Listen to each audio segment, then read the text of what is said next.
वाहनाचा अपघात झाल्याने अनेक चालकांमध्ये हमरी-तुमरीची वेळ येत असते. त्यात शाब्दिक वाद होऊन झालेच तर प्रकरण पोलीस स्टेशनमध्ये न्यायाकरिता जात असते. मात्र दोन दुचाकी समोरासमोर भिडल्याने दोघांनी एकमेकांवर थेट चाकूनेच हल्ला केल्याची घटना भातकुली गावात 1 जुलैच्या रात्री घडली. अय्याज खान नामक व्यक्ती आपल्या दुचाकीने भातकुली गावाकडे येत होता. त्याच्या दुचाकीवर त्याचा मित्र गफ्फार खान सुद्धा बसला होता. ते गावात पोहोचताच दुसऱ्या दुचाकीने अजय सुखदेव साव गावाकडे येत होता. दोघांच्या दुचाकी गावात पोहोचताच दोघांच्या दुचाकी समोरासमोर भिडल्या. यात दोघांचेही वाद निर्माण होऊन शिवीगाळ करण्यात आले. भांडण एवढ्यावरच न थांबता दोघांनी आपल्या घराकडे धाव घेऊन चाकू आणून एकमेकांवर गंभीर घाव करण्यात आले. या हल्ल्यात दोघेही गंभीर जखमी झाले. गावातील नागरिकांनी धाव घेऊन दोघांनाही भातकुली रुग्णालयात उपचाराला दाखल करण्यात आले. मात्र दोघेही गंभीर जखमी झाल्याने त्यांना भातकुली पोलिसांनी अमरावती जिल्हा सामान्य रुग्णालयात दाखल केले.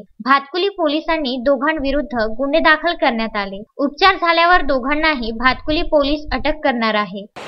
मैं पानी पूरी लाने को जा रहा था, वो टर्न मार रहा था गाड़ी का। इसकी गाड़ी थी।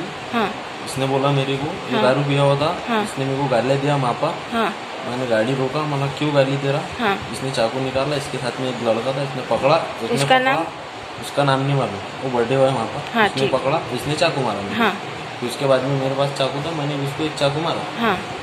सपना कोलटेके, विदर्भ न्यूज, भातकुली।